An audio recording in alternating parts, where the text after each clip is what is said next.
Welcome back, everybody, to another episode of Paranormal, the New Normal. I'm your host, as always, Jeremy, trying to make this world a little more normal. Does it ever happen? We have our hopes up for a long time now, but it never happens. It never happens, and we're okay with that as well, because I wouldn't be having a show if it was that way. So, it works. But as always, I am joined by a guest on this perilous journey of mine. And my guest this week is Mary Beth Schrudder, a spiritual life coach, and so much more. But we'll get into all that in a bit. First things first, how you doing this morning, Mary? I am doing great. Thanks so much for having me. My pleasure. I spiritual life coaches are one of my things. I talk to a lot of them, and they're always a good conversation. So as soon as I saw your profile, I'm like, oh, I got to get her on. Of course, it's always a good conversation with life coaches in general. Honestly, it's always a good conversation. So much to teach. But first thing I'll ask you, because it's the first thing I ask everybody. What brought you down the path of spirituality in a way? I feel like I was born that way. I don't remember not being a spiritual seeker. I've had paranormal experiences from as early as I could remember in life. So I'm actually 50 now. And so back in the 70s, we definitely weren't talking about it. Mhm. My family wasn't into it. I was raised Catholic, and it was kind of um I'm a recovering Catholic, I like to say. But yeah, I was raised Catholic, and we weren't allowed to ask a lot of questions. And so it kind of gets stuffed down. But I was that kid who always was very sensitive, very aware of my own energy and energies around me as well. Growing up later in life, in my 30s, I think is the first time I heard the term empath. So I realized a lot of this generalized anxiety that I was having was actually not my own feelings. I was feeling other people's feelings. I could sense too when something was in my, like a spirit would be in my room, and I could sense it, but I would just pray, please don't let me see it. Please don't let me see it. And I have seen stuff, but luckily it's been more orbs of light and things like that. And I thank Ooh. the universe, thank you, source energy, for only showing me things in that form, because I don't want to see a full out person stand at the end of my bed. I would have a heart attack, and God knows that. So thank you. Yeah, and first things first, Harley, thank you for watching. Good morning. And I agree, Harley. Not a day over 35. That's just pure. It's Oh, lies. It's thank lies. you. I was gonna say something about it anyway, but I'm like, when you said 50, I was like, no, can't Well, I be. believe in a mind-body connection. I know that's a thing. And when I was 45, I decided to quit drinking alcohol, which we might talk about later. But I told myself, if you quit drinking alcohol, you were going to age in reverse. And I know I read a book when I was younger by Deepak Chopra called Ageless Body, Timeless Mind. And I was really way too young for it when I read it, but now I get it. Like, it's all about that mind body connection. And now, we can only do this as far as our personal belief system allows it, and I think I believe I can do that. I believe I have some control, but yeah, I don't think I can actually stop the aging process altogether. I would have to do a lot of work to get to that point. I'd have to become a master. Ah, good old Deepak Chopra. I've had a couple students of his on my show before. It's people actually worked with him, and every he is. I have to read his books because everybody has told me you need to read his books. So I'm like, I don't have time to read, but I'm like, I got it. They're on my list because I the last guest I had who was one of his students was she couldn't speak more highly of him. He was such a brilliant person, and he taught so many people so many great things. So I Wow. gotta dig into that a little more. But I we okay, we gotta talk about the orbs. We gotta talk about the orbs. I love ghost lights. So when you say you saw orbs, what I mean, I know it's kind of stupid a question, but kind No. of how would you describe the orbs? 'Cause I mean, yeah, they're orbs, but everybody sees them a little bit differently. So I've seen them differently too. It depends what we're looking at. When I see the angels, they are just these beautiful colors, different colors of orbs, beautiful, and they kind of dance around. And I usually see them in a corner. And the first time I saw them was It's funny because I was actually at a hair salon, but the lady who did my hair, she was going through a lot of stuff, like physically, like it turned out to be Lyme disease, like autoimmune, Oh, and yeah, which is really bad. And she was like constantly having something going on, and she was really worried. She didn't even know at the time. She just knew she's like being hospitalized, and she's got young kids. And so she had said a prayer that morning, something to the effect of, she wanted angels. She didn't want to see angels, but she wanted to know that she was safe. And I say interesting. that prayer every morning. I talk to angels. So I kind of think that's what happened between the two of us, both saying that prayer. And so this was the first time I saw them. And I'm sitting in the chair and I'm looking up and I'm like, what are those lights? It kind of reminded me of when someone takes a picture of you with the flash, and this just for a while, that's all you Yeah. see. But they were different colors. They're dancing around, really beautiful, 0% scary. And I didn't know they were angels. I just was like, "What is that?" And it was driving me crazy because no one else could see him. I'm like, "You don't see them?" And she's like, "No." We call over some other hairstylist. Nobody could see him but me. And I'm like, "Okay, what is that?" Well, I have like I said, my whole life's been paranormal. I have so many friends who are psychics, so many connections. I've talked to hundreds and hundreds and maybe 1,000 psychics in my life, like honestly, because it's almost like an addiction, but I love it so much. I love the different modalities they use. My curiosity is insatiable, and there's a lot of fake ones out there, but like I'm able to discern these days, like fake from real. So one of my friends, I who she had a trauma, and ever since that trauma, she was able to clearly see and speak to angels and like clear conversations like you and I are having. So I called her when I got home because she's also psychic. And I was like, what was that? And she told me, oh, those were Faith's angels. Faith was my hairstylist. Those were her angels. And their message was, you are safe. What? So Hmm. I got her message for her because she prayed for it, but she didn't want to see them. But she probably would have been fine with it had she known it was not scary. Um, but anyway, so that's what the angels look like. And then when I lived in the haunted house, which is a whole story, this was back in 2008. So it's like, what's that, like 16 years ago, I think. My son was only Um, my son was yeah, five. about that. Yeah, my son was five, and he's 21 now. So he remembers a little bit of it, but not too terribly much. I'm kind of glad about that, if I'm going to be honest. But when I lived there, at first I didn't see the orbs. It was very active, very active. All of the psychics and mediums, I had everyone come over. We were trying to figure out what was going on. They all said an energy vortex. The house was built on an energy vortex, but it didn't wake up until we moved in because apparently my son's a portal. I'm very open my whole life, so that attracts entities of all kinds. Yeah. When they know they want your attention. They really do.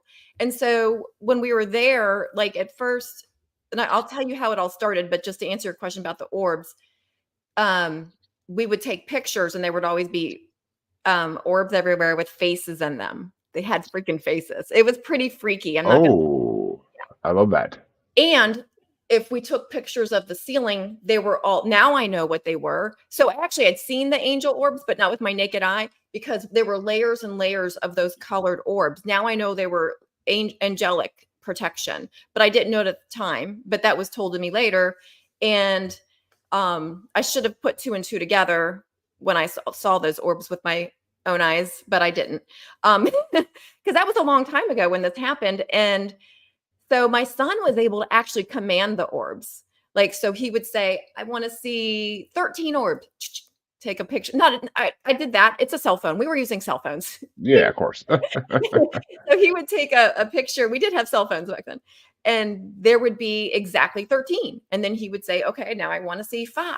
Whatever number he said, they would form that way. It was very interesting. They didn't do that for me, but he could command these entities to Well, do whatever that he asked, and it was that very cool.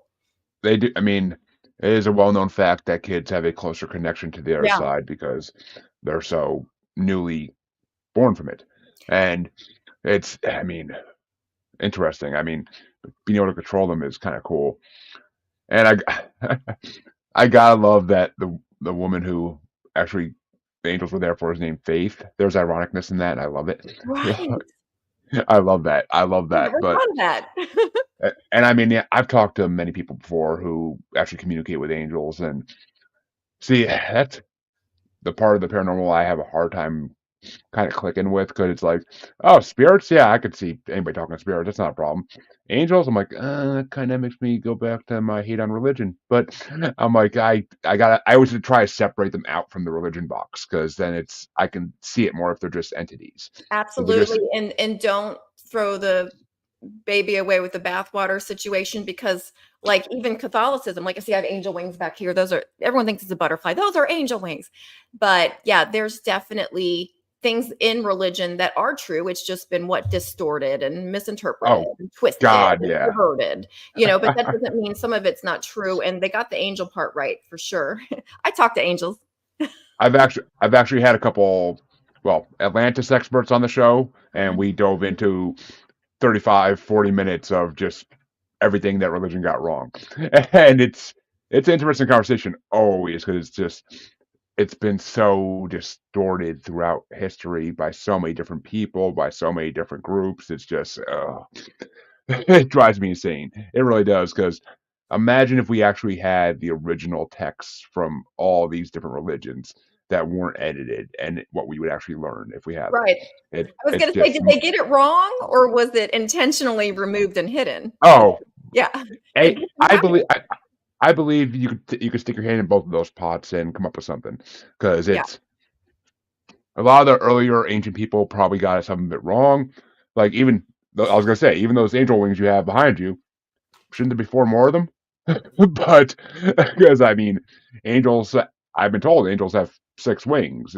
I've been told that whole idea we have of an angel in the white cloak with two wings was kind of man-made. Angels are not exactly, usually at least, the beautiful creatures we want them to be. Usually we think that usually they are more a little scary looking would be the way to put it. But Mm. from what I've been told. But I mean, of course, you don't have to be scared of them. It's just the way they look. And I've been told once you get used to that, once you get used to it, it's not scary anymore. But the first time that people have seen them, they usually do a little jump back, and when they see them in full form. But I think they I can don't know. morph themselves. I think they can show up in different ways for different people, and change their appearance as well. Because um, I have friends who see angels on a regular basis. Like my friend Jen was one of them who told me that that was her angels, and they for her they show up as light beings, just Yeah, really tall, like 7 feet maybe. that's one detail that has never changed. They've always been very tall creatures, and it's. I mean, they would be. Why wouldn't they be if they Mm. were supposed to be these high, majestic creatures? Why wouldn't they be huge? But Yeah. that. Let me ask this though before I dive into what I think.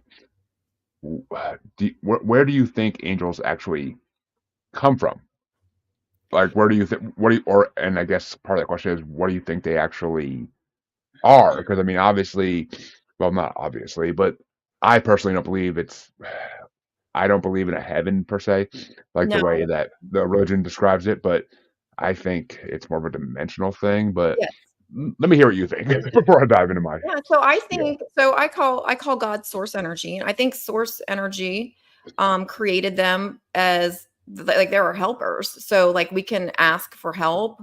They show up. Like I've had a lot of angelic intervention in my life, and um so I think they're created to give us help. And I don't like I'm like you. I'm not a heaven hell person. There's different spiritual planes, right? And when we like some people I think so well, I've been really into near death experiences since I was 18. That's actually when I had reading a book on near death experiences when I was 18 was what triggered a spiritually transformative experience for me. Like I was suddenly in, now remember, this was probably 1992.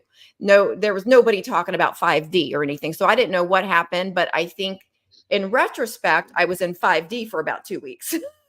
And I was experiencing just everything was the connected, and it was this blissful love experience. And I would think of a question and get the answer. I was very connected to source energy or connected to some sort of universal knowledge. Yeah, Yes. I could think of, I understood quantum physics and all these things that like I wasn't able to keep, by the way. Like I I feel like it's in my subconscious somewhere. So I think it's in all of ours. Um, but yeah, I was able to understand things that I don't even understand today, like it was just very clearly, and just how that oneness, how we're all connected. It was just so blissful and beautiful. And I'm talking to people about it, and I look like a crazy person because when you're in 5D or whatever, I was at the very top of that vibrational scale and joy and bliss and love, unconditional love. I knew I was told there was no hell then. So I've known that, for a long time, which is very freeing, right? It liberates you. It Um, does, yeah. and yeah, and that everything is just like we are here to learn and evolve and grow, and that's why we're here. And that experience, I'm talking to people, and nobody understood what I was saying. I looked like I'm cuckoo for Cocoa Puffs, right? And there wasn't an internet, so I couldn't find a tribe. It turns out this is a common experience, and a lot of people do a lot of meditation. They do a lot of things to try to get to this point, even for 5 minutes. And here I am, just didn't even know it was a thing, like nirvana, or I don't know if I'd call it enlightenment. I call it more like being, I don't know what you call it, like the spiritually It's transformative experience is what they call them now, STEs. And so there's a label for it these days. So it happens. But yeah, the 2 week thing I think is pretty unique. I was on this crazy high vibration. You manifest fire, when you're in that vibration. And I do get glimpses of it. Like I do feel like I experience a lot of 5D reality because of my personal belief system today. But that was different. It was pure 2 weeks of straight. And then the world kind of started bringing me down. And I think part of why that triggered with that book is because my soul remembered, yes, this is how it really is. This is the truth. Does that make sense? And I've been told a bunch of lies, so I was just really excited that reading this book, like this is how it really is. And I didn't integrate this experience very well because I didn't have any guidance. Like I needed somebody who knew like what I know these days. I needed ex- guidance. exactly. I mean, to go through these experiences without really having someone who's been there before, I mean, it's the same as anything, really. I mean, it's the same as starting a new job and not having someone to, like, they just walk you into your office and say, okay, now do your job. It's the same as like that, like, and not having someone there to guide you for the first couple of weeks about what you're supposed to be doing, even. Which I've had jobs like that where they literally put you in an office and they're like, okay, now do your job.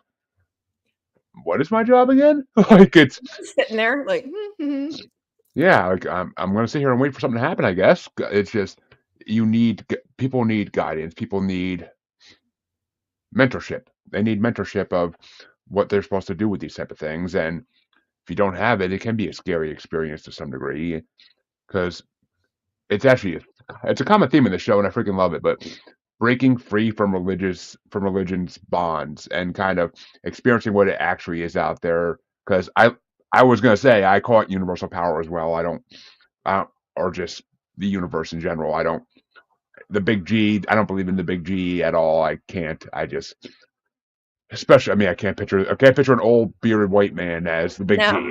It's such a ancient archetype that it just doesn't make sense. Well, it's It's an just energy, and we're all connected, and we're all a fractal of this energy, right? So we all have this connection, but what we do is we cut ourselves off from it, like through distractions, through addictions, through, just being in this 3D reality. And we are meant to have amnesia when we come into this incarnation, because if we remembered who we really are, then I mean, the whole point of this experience is to forget who we really are and kind of go through it and which reawaken again. You know what I mean? Like that's the fun of it, because source energy already knows.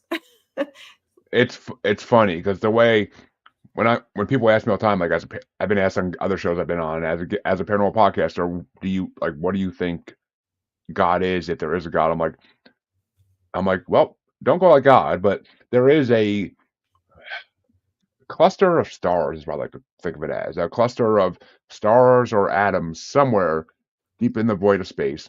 And I mean, I think Futurama actually got it perfect, close to perfect. It's just a cloud in space somewhere that's sentient and has the ability to shift the universe to be the way it wants to be. Can it? And the greatest line ever is if if is when God says to Bender, when Benner says to God, but you didn't do anything at all, and he says, "Didn't I though?" Like, because the freaking collective that's out there doesn't really do anything. They may give you ideas, so you do things. They don't do anything. They're not. It's not a big hand coming out of the sky, moving people around where they want them to be. Like they'll put ideas in your head, or they'll send one of their entities down to persuade you. I mean, it's. But let me ask you this, because it's the way you're describing it. I was getting pure Matrix simulation theory vibes out of it, because it's like unplugging yourself from the Matrix. Which, what do you think about the idea of a simulation theory? Like it's kind of a conspiracy theory in this day Yeah, and age, but I think it's more of an 3D reality, this time, space, physical reality we're in. It's it is an illusion. But it's I believe personally, I know what you're talking about. This it could be as seen as that way, but I think that it's kind of just our way of here, my cat's here. My co-host shows up sometimes. He loves it when I get on podcasts. But yeah, I do believe it's an illusion that it's created, but for a purpose. So we come here with limited abilities, limited, like our Earth is the most limited planet that I believe there is. yeah, So we come here to have that experience. Like, we volunteer to be here, and we have to have that illusion, because once we are awake to it, it's not as much of a game. So we're literally volunteering to have tons of limitations in this physical 3D reality, and because it helps our souls grow and evolve. And I think that's like the whole purpose is evolution. And ascension to me is just when you become aware that we are evolving. You become aware that we're on this path, and we go from base consciousness to collective consciousness to unity consciousness, to realize we are all connected and we're not getting away with anything. When we do something wrong to someone, that will come back to us. Everything's energy, right? I remember being in like 8th grade physical science class going, oh, you know energy's never created or destroyed. That makes sense. That's why I'm able to, that's why there's ghosts. That's why there's all these things, is because everything still exists. It just exists in a different form. This is really scientific. And a lot of people think like law of attraction and things are woo woo. It's not, it's science. It's quantum physics, because everything is energy. Everything vibrates. So that's how we attract and repel things. We're all, there's so many law of attraction myths and misconceptions that people think it doesn't work, or what. Well, it works. The law of attraction doesn't work because they haven't been able to get it to work. Well, they don't understand. It only works within your personal belief system. So if yep, you have limiting beliefs, that's one of the things I do with my one-on-one coaching, is help people get rid of their limiting beliefs, and they're subconscious. So by definition, we're not aware of them. So like, exactly. you have to get through that. You got to do the work, what we call it, the work, to figure out those patterns and belief systems. And then you will start attracting. Like, I had to go through it myself. There's no spiritual awakening without a healing journey. You're not going to be able to get there until you go through this healing journey. It's exactly. I mean, you can't just. It's not a light switch. You can't just turn it on and off. Like it's not the way our spiritual side works. We can't just turn it on and off. Trust me, I've tried. It doesn't work that way, folks. But I wish it was that easy. I really do, because I can't meditate. I don't have the time to really focus on it the way I'd like to. Maybe someday when the kids are grown, maybe I'll get a little more into it. But I Tried say breath as work, one. because I've got what I call the monkey mind. And breath work or guided meditations work, like listening to, because then it gets me out of my head more. Or if I just focus on my breathing, and I count while I'm going, okay, breathe in, count of 4, hold it for 4, breathe out for 4, box breathing or something like that. And it just kind of helps get me out of my head more. And I think a lot of people listening probably have that same, experience, where quieting the mind, you know, unless you're a master, it's not going to be perfectly quiet. Expect these interruptions of thoughts to come through, and just realize you're not your thoughts. You're not your feelings even. You're supposed to witness them, observe them. And, I always say to myself, when random crazy stuff pops up when I'm trying to meditate, like, isn't that interesting? Like, That's interesting. Just kind of and then blow it off and let it drift by and just expect that to happen and don't be mad at yourself when it happens. And sometimes we could be manifesting like I mean, not manifest meditating for 15 minutes and only get one actual good minute in, and that's okay. And it's okay to do that. See, that actually makes me feel a little better about it because that's usually what I get is about 1 good minute, and then Mhm. I mean, I just recently have been told slash found out that I might be ADHD. So Oh, I am too. I love I, my ADHD. I never thought I was. My whole life, I always said, "Oh, thank God, I'm not like that." But finally, some podcasters are like, "You totally have ADHD." They're like, "You jump from topic to topic like no one ever met in my life." Like, I'm like, really? I just don't think I have it in a. I don't have the physical side of it. I don't have like I can focus on a TV show without an issue for hours and Mhm. not get disturbed. So I think it's just selective ADHD to put in a Yeah, certain well, way. me But too. It's different in everybody. It manifests differently in everybody, but I got to the point where I just like I've been diagnosed with I'm not on any medication, but here's a list of shit that I've been diagnosed with. Um OCD, ADHD, depression, anxiety, and what it really was is just like I needed this spiritual stuff. I needed this um especially like when I was offered antidepressants, I was going through a divorce. Here's the deal. We're supposed to be sad. We're supposed to be a little bit depressed when you shouldn't be taking medication. We're supposed to feel our feelings. Even though I'm a law of attraction coach, the it's one of the things that I do. In an addiction recovery coach, it's so important to know that I'm not like positive vibes only, good vibes only. That's actually very toxic. We need to feel our feelings. Our emotions are indicators. So we need to notice like, why am I feeling this way? And by the way, it's okay to be sad when something sad happens. I mean, why numbing yourself away from that, all we're doing is pushing those feelings down into our body. They're not going anywhere. Where it creates more subconscious bullshit, it and does, yeah. it causes triggers. So when you don't deal with those feelings and you shove them down through alcohol or food or shopping is even addiction for a lot of people. Like, oh, I'm going to fill this void, or just numb yourself and not feel it. Addictions are a way of escaping, and or filling a void. And a lot of people who are sensitive like me, we really fall into addiction easily. I definitely have an addictive personality. And that's why I teach addiction recovery too, is because I got out of all my addictions. I haven't had any alcohol for over 5 years now. And I was drinking alcohol every day for 30 years, like, except when I was pregnant.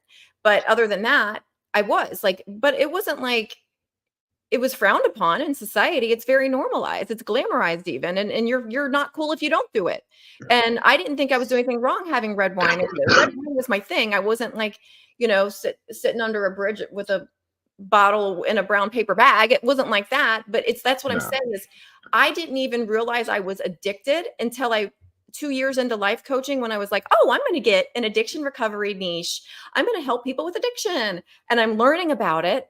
And I'm like, oh man, that's too familiar. This is me. Like that's how I am with like alcohol. That's how I am with food. I was definitely a person who isn't great with moderation, to put it like putting I just definitely don't have that dial that some people have where like if even if it's cookies, like, oh, that was a good cookie, I want more. Like I want the whole sleeve of cookies. I don't want just one See, cookie. That's just see, how I am. it's funny because I had a lot of the same issues. Um, I, I physically changed my body so I couldn't have those issues anymore for food, at least. I mean, gastric bypass surgery kind of makes you have to have moderation, otherwise you're going to be in a Of lot of course. pain. Yeah. So I kind of forced myself to have moderation because with food, I always was a food addict. I never had moderation, and it wasn't even. I wouldn't say I was eating my feelings. That was never the case. I just I was a Sometimes we're just foodies too. yeah, Sometimes exactly. I That's the thing. I loved going out to different restaurants and trying different restaurants. I love trying any kind of food. I've eaten some of the weirdest freaking foods you'll ever think of in this world, just because if I see something new in a store, I have to try it. Because I'm like, that sounds interesting. I gotta see what this is like. And it's led Mhm. to some great discoveries. I'm not gonna lie, but I had to force myself to get surgery to stop myself from doing that because now I still am a foodie, but I can only eat a quarter of what I used to. So if that even, probably even less. I mean, I used, God, I used the whole sleeve of cookies. I used to get the freaking Oreo party packs and fidget in one freaking like sitting. Like it's just the way it was. Oreos are amazing, right? I was a sugar addict too, and so th for anyone watching, you don't have to get a surgery, but you do need to recognize you're either an abstainer or a moderator, and, like, for me, I had to come to this, you know, c I was gonna say come to Jesus moment where I'm either I had more of a switch than a dial, right? So I'm Yep. all in or all out, and I had to be an abstainer because once I get started, I didn't have that much self-control after I got started, whether it's alcohol, shopping, um, food, whatever it is. And this is a lot of people, by the way. Only 25% of people can like just have a reasonable amount of things and just be. Most of us go overboard a little, but then some of us are more bingy, like me. And so, like, I had to just admit to myself I have to abstain because I can sometimes moderate. Like, let's say it was red wine. Okay, yeah, one or two glasses, but I'm always going to fuck up eventually. Like, it's always going to get back to, okay, now I overdid it and I have a hangover and I have an early client, an early thing to record or whatever, and I fucked up. And then it's the blame, shame, guilt, cycle. This is horrible, and just awful. Just that downward It spiral of shame that you have when you don't keep promises to yourself. see that's I think that's kind of the curse slash blessing I was born with. I never get hangovers. It's just a thing. I can't get No. hangovers. I've had one in my freaking life, and that was only because it was absinthe, and that's a whole nother game. But especially the real stuff. Oh my God, that was horrible. But that was a bad choice that What's the night. real stuff? What's the real stuff? From it's from I want to say the Netherlands. Like this, it's the green fairy, the stuff they actually like, the stuff they drink in Moulin Rouge. Like that's the Oh, real absinthe, not the American made bullshit version. oh, But okay. it, yeah, it's strong. It's strong, and it was a bad New Year's Eve. But other I've than had a that, lot of those. New Year's uh, Days. New Year's Days were usually bad. but see, that was always the thing with me. When it came to alcohol with me, it was always I enjoyed the shit out of it. I like it, but I could always stop. I wouldn't need to finish the whole 12 pack in one night.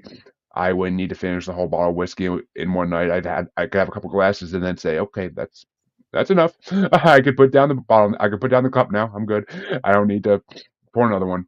It's just that was always my thing. I mean, having the gastric bypass surgery though made me cut back even more though, because it's like it, when I first got it and I went back to it, I'm like, you don't realize how fast it takes effect on you.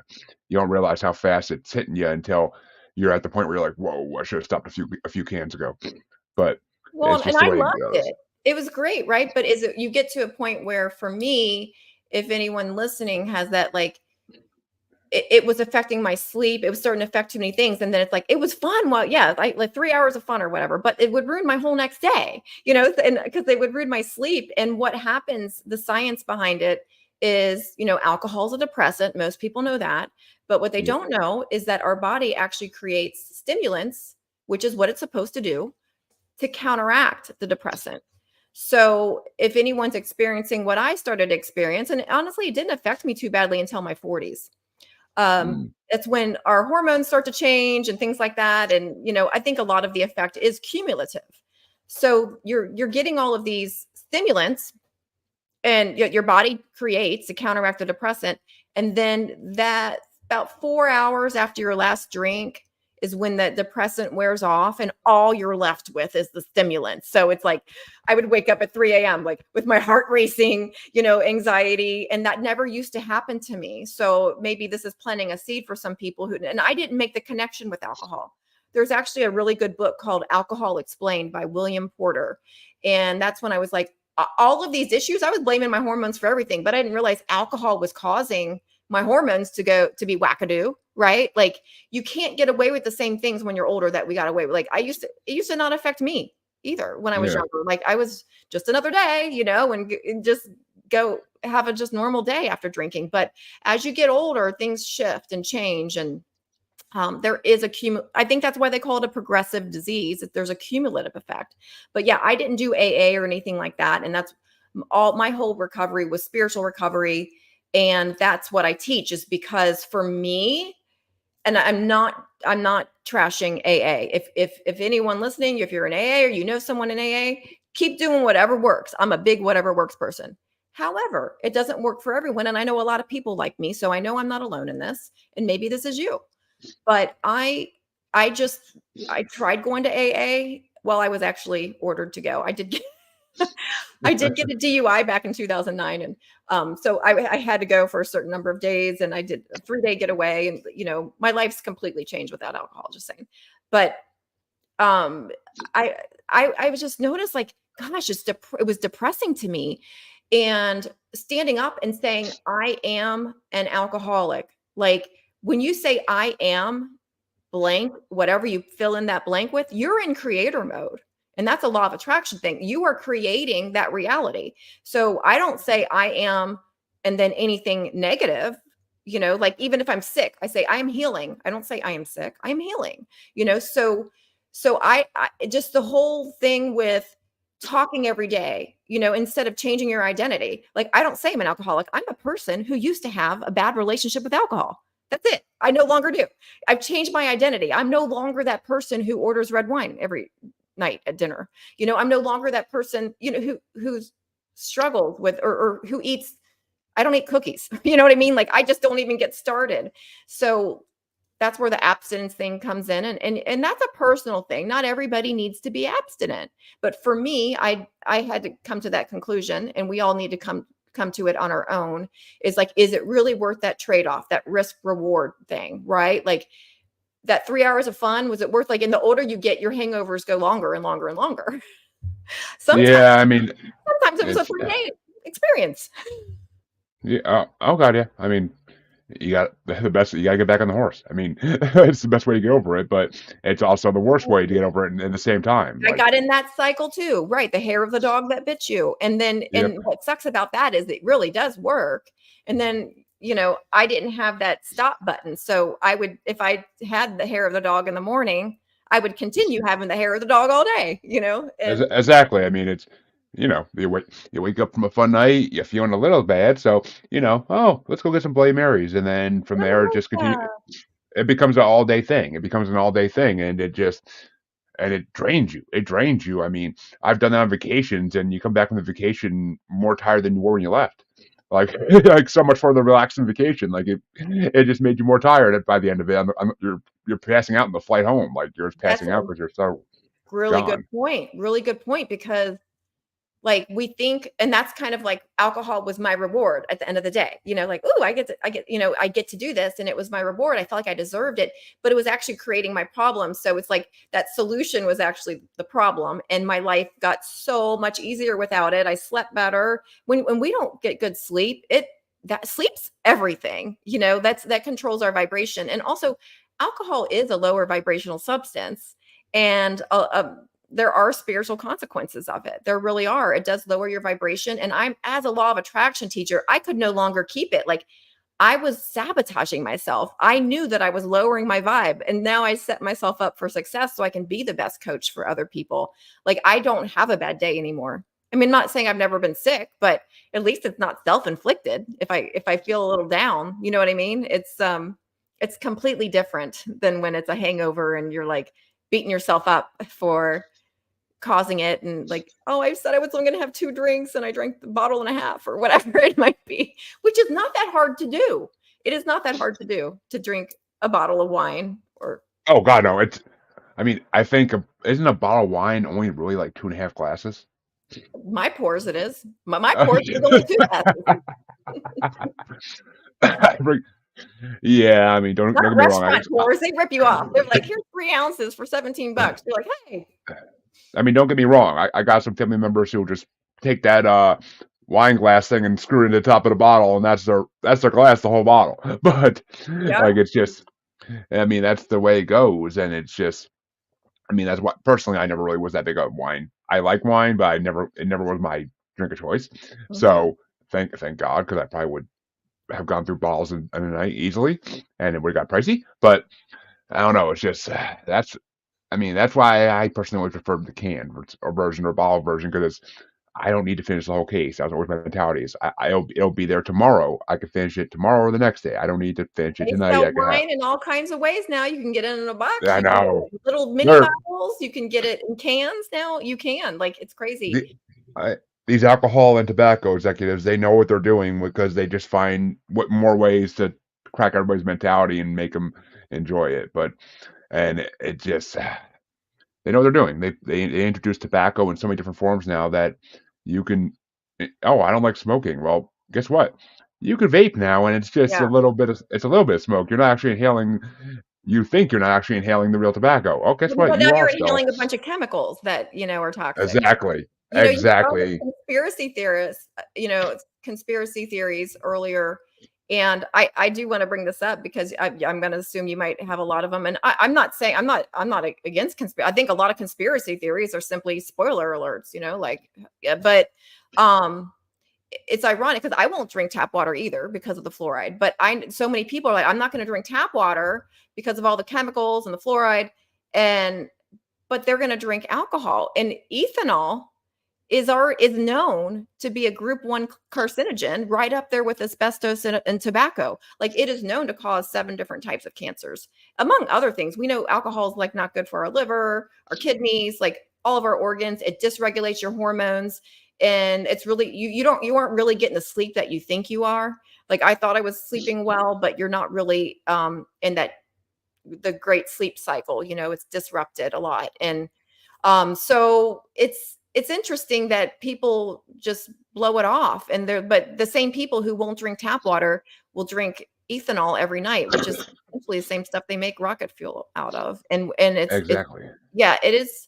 It causes a lot of different diseases, and that's why I mentioned that book earlier, Alcohol Explained by William Porter's, because once you read that and you know things, you can't unknow them. And that book really helped me because I mean, don't read it unless you're ready to quit. I'm going to say that because it will take the enjoyment out of it. But also, I'm someone who is like, we need to be aware of this stuff because they're marketing it to us like it's safe. They don't put these warnings on the alcohol, but anyone can Google that. It's a group 1 carcinogen. It's right up there, like I said, with tobacco and asbestos, Yep. but we do it a lot of people every day. I never was at a loss for finding people to go to happy hour with me. And that's why I didn't know I was addicted, is because it's so normalized. Yep. And talk about conspiracy theories from birth. We're shown how fun it is, and everyone's partying and laughing, but nobody shows we're only seeing the highlights. We're not seeing the lowlights. We're not seeing people with anxiety in the middle of the night and a hangover the next day, and all the big fight that happened with their spouse because they were drunk, and I um, I honestly think that is why Shameless is one of the greatest shows ever made because it shows oh yeah, every side of it. It shows every side of addiction. It shows the effects, it shows the fun, it shows the after effects, it shows all the side effects of it. It is literally one of the most greatest shows. I mean, yeah, it's technically a fiction show because it's about a fake family in a fake world, but it's still real they issue. it's realistic. The writers wrote it to be realistic, and Mhm. it shows the downside of it all. I mean, the amount of people on that show that go through different addictions and come through them and have to find ways to get over them Yep. is just it really is one of the greatest shows ever because of that. And I mean, it taught me things I didn't know at my 20s when I was watching it because I'm like I never thought about that. It's just I look at it, I would watch it and be like, I never thought that might actually happen because of that. And I was young enough, thankfully, to learn lessons before I needed to learn them, but it worked. Yeah. And I feel like everybody should watch it to some degree because it shows the upside and downside of everything, which there is with addiction. There's always an upside and a downside. I mean, you may be having fun, but there's always consequences eventually. How Absolutely. long and how, I mean, I believe the term is functioning alcoholic. I believe that's the term that a lot of people don't realize. That's when people don't realize that's what they are, because you're not waking up in a ditch. You're not pulling a Frank Gallagher and waking up on the side of a street somewhere. Like it's just you go to work every day. You may go to the bar after, you may go home after, have a few drinks, and then you go to work the next day. And maybe on your lunch break, give a couple nips and a tall boy or something. I mean, and then you just go back to work, and nobody knows because nobody's sniffing your breath, nobody's checking you. As long as you're doing your job, no one's gonna say shit to you. I'm glad As you long brought that up because that's what I was doing. I was running 2 businesses. No one would have thought that it was a problem. And that's really like something you have to decide for yourself. Like, if it's how it's affecting you. And that's the definition of an addiction. It's something that you're doing that's self-destructive or it's having a negative effect on your life, but you can't stop doing it. That's what addiction is. And you can apply it to anything. Like I said earlier, like even overthinking and negative thinking are addictions oh, because they are. I mean, so like a lot of people just don't understand. Like they hear addiction, they think drugs. They don't even think alcohol sometimes, but hello, alcohol's a drug. And I wanted to go back to the haunted house because what I did there, well, first of all, what I did after that spiritually transformative experience was I started drinking alcohol a lot because I didn't feel that connection anymore. And my 18-year-old mind back then was like, well, alcohol is the closest thing to make me feel connected. Remember, I said I didn't integrate that well at all. I didn't have any guidance. I did go to like libraries and read about what happened, bookstores. That's all we had back in the day. But it didn't help. Like I just needed that connection again because the contrast was huge from living in that 5D for 2 weeks to going back to this depressing 3D reality. That contrast was all right. huge. I gotta ask just to be sure. When you say 5D, you mean fifth dimension, right? Yes. Okay. And I don't even know that's what it is. That's just like the closest thing I can call it. I was tapped into something. Well, When I that's think about 5D all the time these days, I feel like that, that must have been where I was living it. because I was Okay, still in my body, right? I wanted to make sure. I mean, and yeah, it does sound like you were in the fifth dimension. Yeah.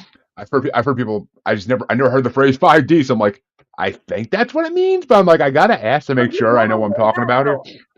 It's I being never heard thrown that around before. constantly. Oh, it's being thrown around constantly lately because that's what everyone's like. The big thing is we're all awakening and everyone's like, we're headed towards 5D, fifth dimensional reality for everyone, which the 5D is the same as fourth density. Fourth density and 5D are the same thing. But yeah, so I didn't have any, the integration wasn't well when I was 18. And that's when I really started drinking a lot more. And then again, when my son was 5 and I was going through that divorce, living in the haunted house, I was scared like all the time. It was very active. There was shit going on. Like there was stuff flying across the room. They were all trying to get my attention. Oh, This was extremely active. And I'm going to tell I you, was I I drank a lot. actually I was going to go back to this for that reason because I wanted some because I live in a possessed house myself. I don't like the term Okay. haunted, but I live in a possessed house myself. Not to that level. I was going to ask like what it was like to Move. live in the Did you what move? was it? Do you currently live in No, currently living it. Yeah, it doesn't bother us because it never got to the poltergeisty level. That's the thing. it? Okay. It never got to the poltergeist level where they just kind of chill here. I guess is the term. I've Yeah. been told by mediums that my house is. I've been told there's a lot of spirits here that are not exactly. They're just travelers. They just happen to stop by because they realize there's already some Well, living here and they want to chill. I get those too. I see. I'm always Yeah, I get those here, and that's what my friend Jen, she's like, I always get travelers and they'll mess with my TV. But that's different. Like I can't get away from paranormal because once you're open, it doesn't matter if you move, Jeremy, you're gonna have the same thing. Now, this house was different though with the energy vortex. And I can tell you when we woke it up, because I remember. So my son, again, only 5 years old, and he was like, let's watch Ghost Hunters. And I was like, what? That was so weird. And I was like, well, no, let's not watch that. You put it on. Like he was like, and in retrospect, he was being influenced, but I didn't know it at the time. Yeah. And it was really weird, but I always loved those shows. So I'm like, okay, so we put it on, we're watching it, and they're doing all these things with the lights, like yes would be blinking twice. They always have those little uh, Yeah. tools, I actually, machines that they use I to light actually had up. I actually had paranormal investigators come in this house when I first purchased it. Once we thought there was something here, we had them come in, and they did all those tests and everything. And I actually communicated with the spirit to some degree, and I that was the most interesting experience I had because I actually heard one whisper in my ear, and I literally Yeah. had goosebumps going down my whole freaking spine. Like, when your spine actually gets like that chilling, like it's like, and your whole body starts like feeling like freezing. Yeah. I had it once, and I never will forget it. It was the most we That's crazy clairaudient. You have the gift of mind clairaudient. openings. Yeah, it was. I mean, I've been told I'm an empath.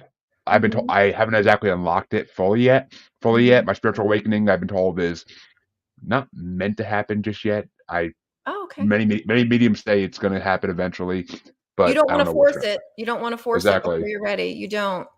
But so my exactly. son had this blanket with, and it was like had all these lights all over it. I think it was Transformers or something like that. And we had the blanket on us on the couch, and it had all these motion detector lights. So they were doing that on the show, and then something really creepy happened with the lights, and my son goes, "Ooh, that was creepy." And as soon as he said that, and he felt kind of fear, the blanket just started lighting up and going crazy. And just like, and then it, from that moment on, that blanket never stopped. Like, just, it'd be in another room, and I'd look at it, and as soon as I'd look at it, it'd start lighting up, and things like that. Like, it's supposed, before, prior to that, it would only light up if someone was walking by it. Okay. So it was an indicator of where things were. But I got rid of that blanket because it was getting way too freaky. But that's when things woke up. That's when I realized something's in this house. Before that, I didn't know. And I actually would have thought, oh, it'd be fun to live in a haunted house. Well, things got pretty freaky pretty quickly. Something I didn't know back then that I know now is the energy of fear makes it grow. So they live off of that energy. So you don't want it. And I was always afraid. I think my son was afraid, but I also had a cat and a dog. And the dog was a yellow lab that was always super happy. And after that night, when we woke it up or whatever, um, he started to only stay in one room in the house. And my cat was always just like watching light shows all the time. Like, and he wasn't like that before. So that those animals are really good at picking up on this. Um, so, and by the time I left that house, which I think we made it like 8 months before I left, I was able to see the orbs there with my naked eye, but not initially. I couldn't. There was Ooh, a lady who drew energy. Like, she could, so you would give her your house address. One of my friends knew her and recommended her. She's no longer alive, but I mean, that's something I'm going to do. Like, if I move again, I'm going to hire someone like that, because you just give the address. She drew the energy. And what's interesting, she drew this vortex exactly where my cat would sit there and meow like constantly. And she also drew, and she's not seeing your house. You just give her the address. And she also yeah, drew the room, that there was one safe room, and that's the only room the dog would be in. He wouldn't come out. And then I had so many psychics over at the house, and they were all like, yeah, energy vortex, energy vortex. You got, oh, and that lady also drew layers and layers of angels, which showed up in my pictures, but she didn't know that. So that was pretty cool. And all these psychics were like, that basically my son's a portal, I'm the portal, and between us and the animals, it just woke up this vortex that had always been there. It wasn't new, but we woke it up. And gosh, just glasses were knocked over. I mean, they would visit me in the bathroom, and there was this one that's not cool, right? That's like how it's not a cool entity when they're in the bathroom with you trying to scare you while you're taking care of business. So there was yeah, there was this one thing that happened that was totally freaky. So I had this iPod. Remember iPods? I think they're discontinued, but it had they all this are. music, so much music. I had borrowed music on it. So like a lot of songs I didn't even know were on it. You could just transfer them. So some from friends and stuff. And on this, I'd had a treadmill there. So I'd get on the treadmill, and I'd put on my cardio music, right? I had a specific thing. And then it would kept switching over, because they're really good with manipulating electronics, right? I had all kinds of electronic stuff going on in that house constantly. So one of the things is they kept switching to two different songs. And it was always these two songs: Strawberry Fields by the Beatles, and How to Disappear Forever by Radiohead. And I didn't even know those two songs were on there, but that was every day those songs came on. So I'm like, an investigator had a psychic medium over. Like, what do these songs mean? And they said, well, there's this one guy, his name's Joseph. I can't remember last name anymore. It's a long time ago, but he actually died in your backyard. And he's one of the spirits here. And he's the one that's fucking with your dog. Like, so, cause the dog was not himself anymore and he doesn't like dogs and he was messing with your, going out of his way. That's why I moved mainly, is because, all right, that's different. You're messing with my animals. All right, screw you. And That's my kid, you messing all with right. my kid too. That's that right there. That is we have chickens. We originally had them when we first moved into this house, and the back of the garage has like a separate area that the homeowner built. The person who built the house like actually put like a expansion back there for some reason or other. I don't know why, but had the chickens there. They were mysteriously dying. Oh my gosh. So, and the paranormal investigators, when they came and they were talking to the spirits, the spirit box kept picking up the term jungle, which they said they thought had something to do with the animals in the house. And at first, I mean, we didn't really like do anything about it. We didn't think about it. And then eventually we ended up moving them out to the shed, making the shed their home, and they stopped dying. And I later had mediums on my show tell me they communicated with Raleigh, the man who built this house, and he said he doesn't like, he's like, the chickens don't belong in the house. Wow, that's kind of evil though, to kill him off. Yeah, so the tree that they said, this Joseph guy, he kept showing himself in the tree in my backyard, and she gave the full name. We were able to actually find an obituary for this guy, and he did live there. And Yep. he ended up it's the obituary said that he got hurt from, like, he was from the tree, like a branch fell on his head. I think it was probably a suicide because, you know, the suicides aren't usually announced like that. But Yeah. so here's the weird connection with the music. Since I'm a little investigator and I knew that much from a medium, I went and watched the videos of both Strawberry Fields by the Beatles and How to Disappear Completely, or I think it's How to Disappear Completely or How to Disappear Forever. I think it's Completely by Radiohead. So, like, you got to watch those. Both of them, just like trees are the main theme. Trees, trees, trees. And I'd never seen either video until I watched it. And the Radiohead song is the creepiest video that I've ever seen in my life. And the lyrics are like really creepy and ghostly. And the Strawberry Fields has a line in it about trees. And what is it? Trying to think. I love that song. I'm trying to think what the hell the I line is. know it. It's just I'm having a brain cramp because I'm being recorded. You know how it goes. Yeah. No one, I think, is in my tree. Like that. But anyway, maybe people will comment that stuff. But well, so yeah, so it was just like such an intelligent spirit. I'm going to say, like, you know, I don't really believe good or evil. I believe more like, okay, this is a disconnected soul. This soul's disconnected from who they truly are, disconnected from source, disconnected from the you know, like the bliss and love and unconditional. So they're in that, you know, either you're fear-based or you're love-based. This was a fear-based soul. And, you know, that's why he was messing with my dog and messing with me and doing all these, you know, not very nice things in the house. And then I'm drinking alcohol. I'm lowering my vibration. So this is stuff I didn't know way back then. I know now.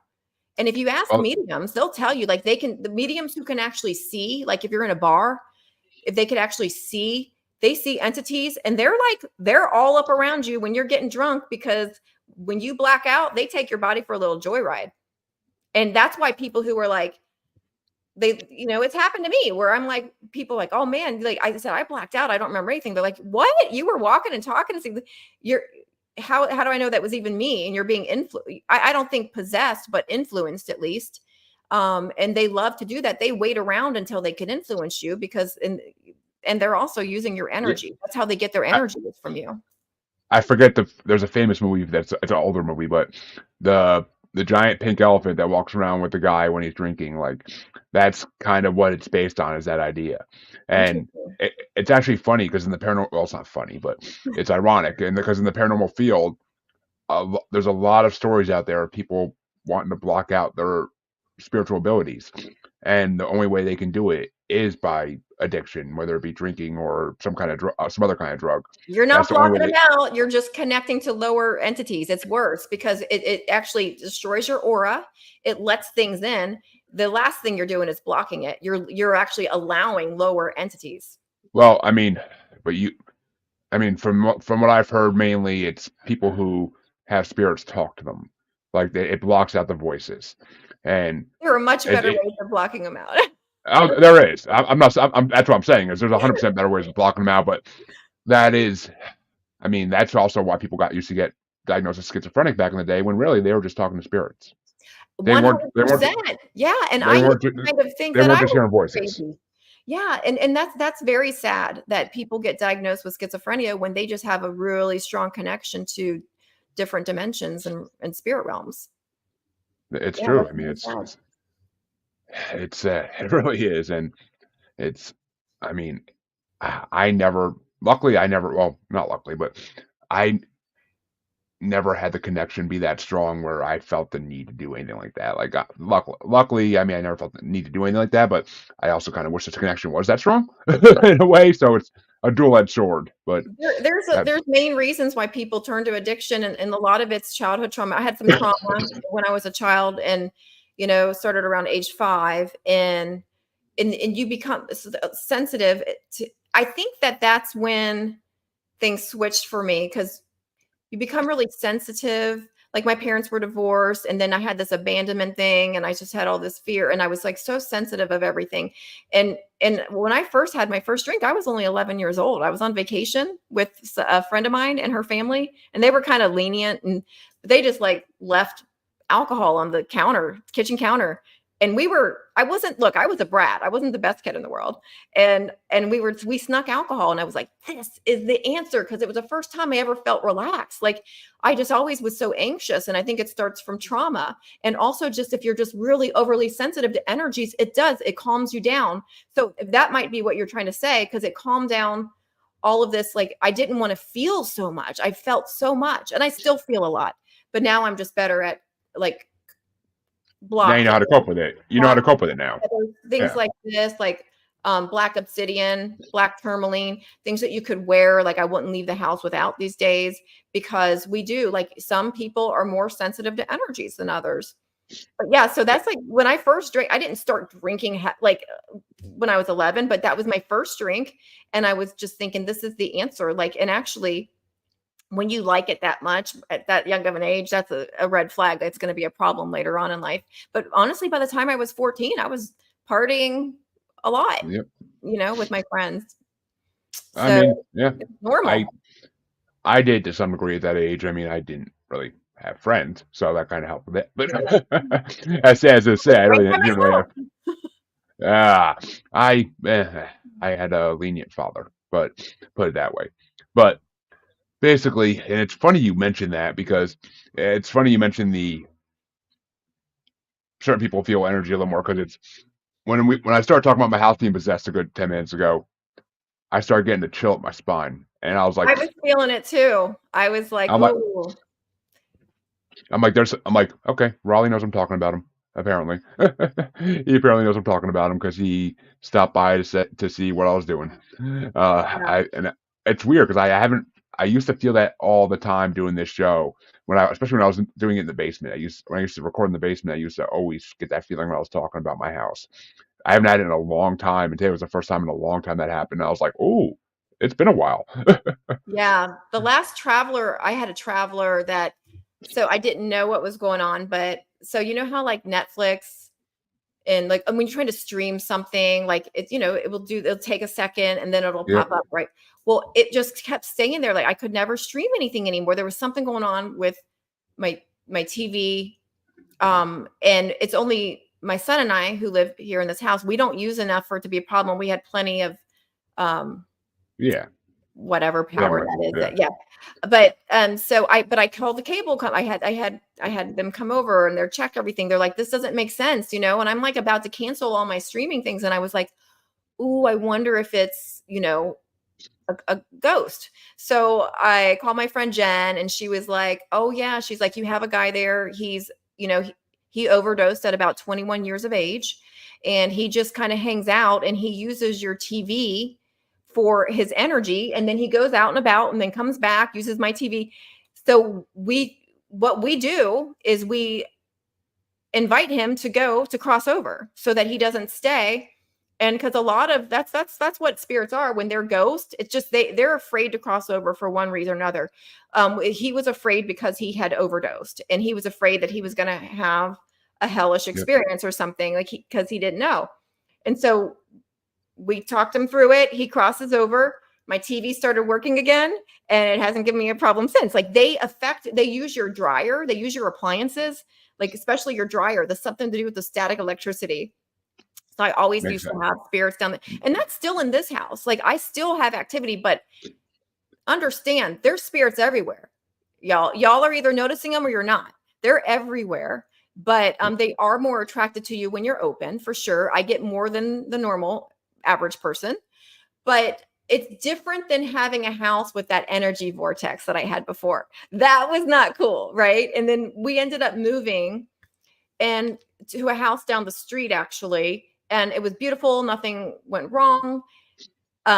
Months. And then my son watched a movie called The Haunted Mansion on its own. It's a freaking Disney movie with Eddie Eddie Murphy. Murphy. Classic. Classic.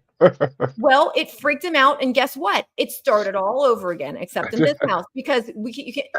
So here's the deal: he's not allowed to watch that stuff anymore because it opens up some sort of basically some sort of portal. I don't know, See, but he doesn't. He's 21 now. He doesn't watch that shit because he knows I'll be really pissed off. oh, see, it does. I don't have the same affliction because I watch a lot of horror movies for my specials I do on this show, and I watch a lot of horror movies, and it doesn't have that effect. I could It watch doesn't 3 of have them and that go to bed effect without on an me issue. either. It doesn't do it to me, but it does to him. Like he's some sort of different portal and opens it up. But it doesn't happen when I watch things either. Like I still He's a, watch. I love ghost hunters type shows. oh, I hate. I You have a hate it? hatred for those because I know so many paranormal investigators, and Yeah. those shows make paranormal investigators look like fools because they make them look like they're acting like idiots. Like none of the stuff they do in that show is what you really should be doing. There are some good ones that actually kind of follow the rules of what you're supposed to do, but Ghost, the one with Zach Baggin, whichever one that it is, like I hate that one because he is one of the Yeah. worst human beings ever. What's his name? Um, Zach Baggin, I don't he know.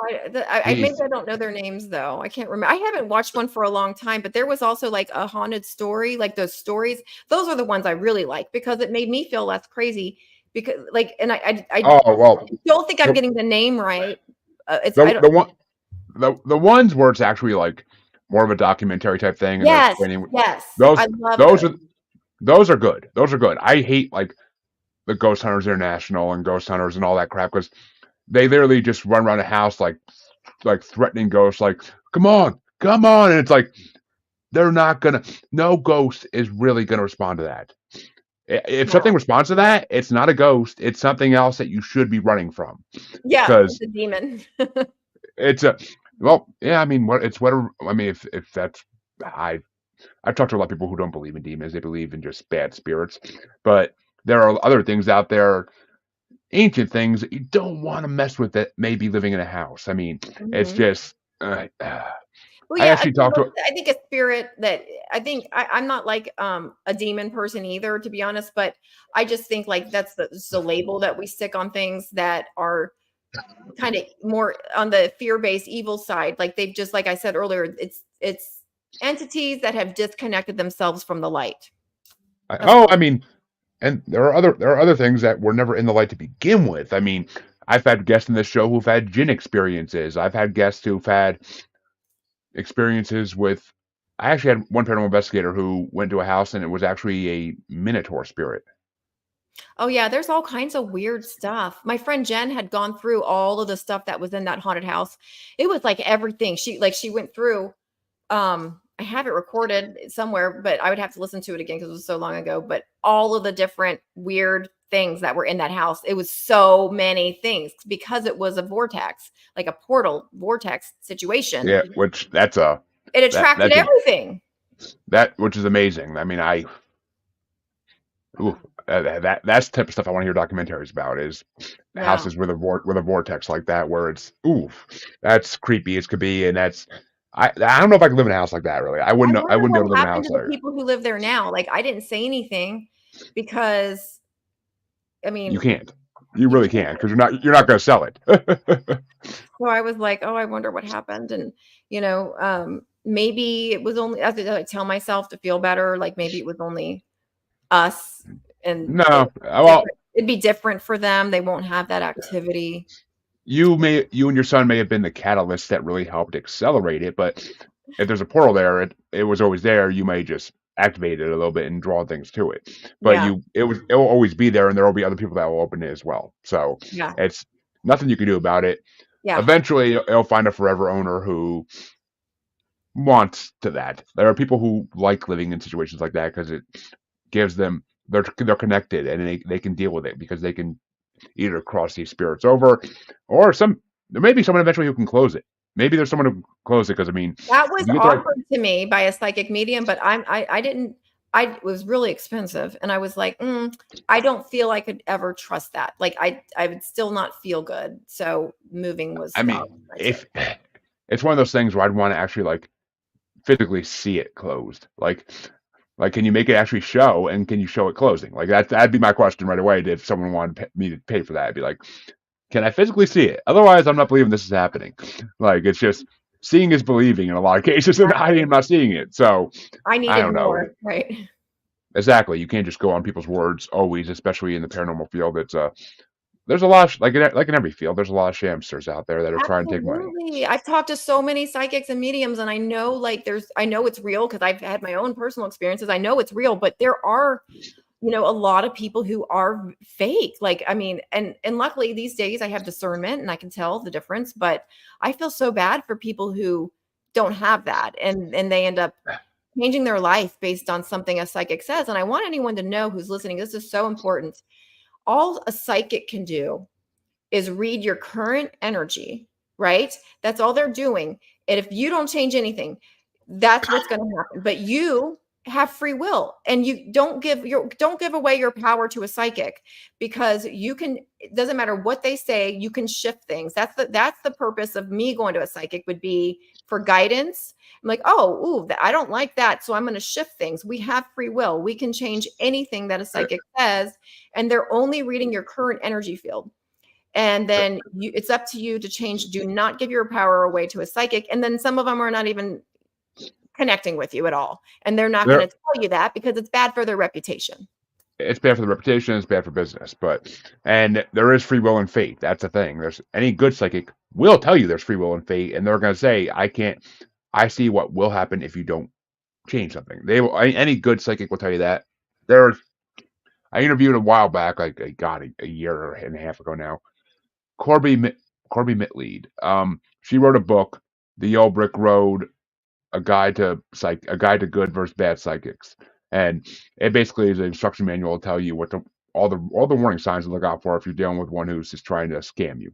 Yeah. And I can't recommend that book enough. It's anybody who is actually looking into working with a psychic on a regular basis should read that book first. And they should also tell you if they give you timing, they should also tell you, look, timing can be way off because every decision we make, we shift things. And then also, time is not really linear, right? Time's actually stacked, or some people Hmm. describe it. Yeah. So it's like, don't don't really pay attention to timing with a psychic because and I mean you can use it as a little like maybe, but just also know that it shifts. Every decision we make shifts our personal reality. We are in control of, and that's kind of what I teach with my law of attraction. We are in control of our personal reality. I can't control somebody else's reality. I can't control my son's. I can control my own vibration. And You can't high vibe your way though out of contrast happening. Bad things are always going to happen in life. That's just how it is. Yeah. You anyone who's like, "Oh, if you high vibe, nothing bad's going to happen." That's bullshit, because stuff will still happen. That's how life is. Our pets die, our kids die. Our parents die. Hopefully our kids don't die. I I have a friend whose son died recently, and that's probably where that came from, and it's like awful, like the worst. Like I can't even imagine. I can't even imagine. Same. I can't imagine. I mean, growing up, I knew plenty of kids who passed way younger than they should have, freak accidents, stuff like that. But it's just, Wow. It and yeah, happens. hopefully people, your kids don't die. Yeah, but yeah, exactly. And what I was going to say is, what happens when we high vibe, when we do work and we deliberately control our vibration each day, and this is daily work. It's daily work, you guys. Just like when we go to the gym and you get that perfect body you wanted, you don't say, "Okay, I'm done. I've got my body." There's some maintenance you got to do every day. Every day you got to Yep. keep up with this stuff. So with that, experiencing contrast, experiencing the curveballs, we'll say, that life throws at you, what does change when you work on your daily vibration is your relationship with the contrast. So your reactions to the contrast. Like, it's much better when you have set your day up for success and you do things that is going to raise your vibration. You're going to handle things much better. You're going to handle these curveballs in a much better way. But if anyone tells you you can high vibe your way out of contrast, they're full of shit, to put it frankly. And that right there is actually a good note to, I'm gonna say, leave off on, because Yeah. that right there is a lesson for today. But Yep. I want to thank you for coming on, Mary. It's been an amazing episode. I feel like we could talk for hours and just keep going, but Definitely. unfortunately, it is the weekend and there are other things I unfortunately have to do. But where can people find you if they want to seek your services? If they want to learn more about you, where can they find you?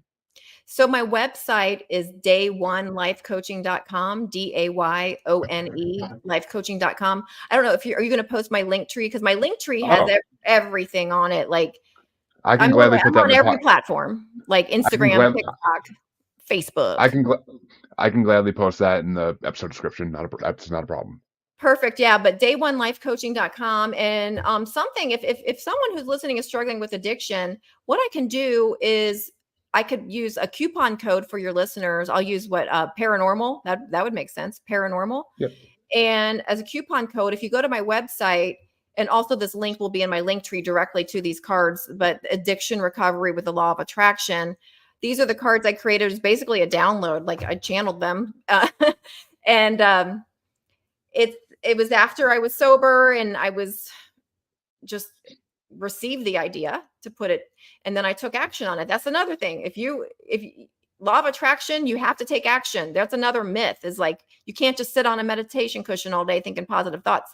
The things aren't going to flow to you. You take action, you take inspired action. So you can get these cards there. I'll do a coupon code, $10 off for your listeners, paranormal. And I also offer a free discovery call if you're thinking, maybe I need coaching. I'm feeling stuck in life, or I want to hit these goals. I help with almost everything in life, as far as career, like, because I've started two businesses. I help people with career. I help people with addictions. I help people with relationships. Those are my three biggies, but also fitness. I help people with fitness because um, I've gotten, myself into what I believe is my optimal fitness at age 50, and I like to help others do the same. So yeah, any of those things, if you're feeling stuck in life, we can do a free call. You Zoom with me and see if coaching and what I offer is a good match for you or not. And so I do offer that, and you'll see that on my website, day1lifecoaching.com. Well, there you go, folks. And I will, of course, post your link tree in the podcast description for all my listeners to just go and click, and make sure you use the coupon code, guys, if you're interested. And I want to thank you for coming on one more time, because it's been a damn good show. And everybody, you know where to find me by now. If you don't, shame. Manifest it, it'll come. Or it's in the outro if you don't feel like manifesting, it's in the outro. So just listen. But I will be back, I'm pretty sure, tomorrow with another episode for you guys. Maybe. Actually, no, not tomorrow. Wednesday, I think. I have a couple of my music podcast episodes in a row. So I will not be back till Wednesday for you guys, but until then, enjoy the rest of your weekend, and I'll see you all on Hump Day. Have a good one, everybody. Bye.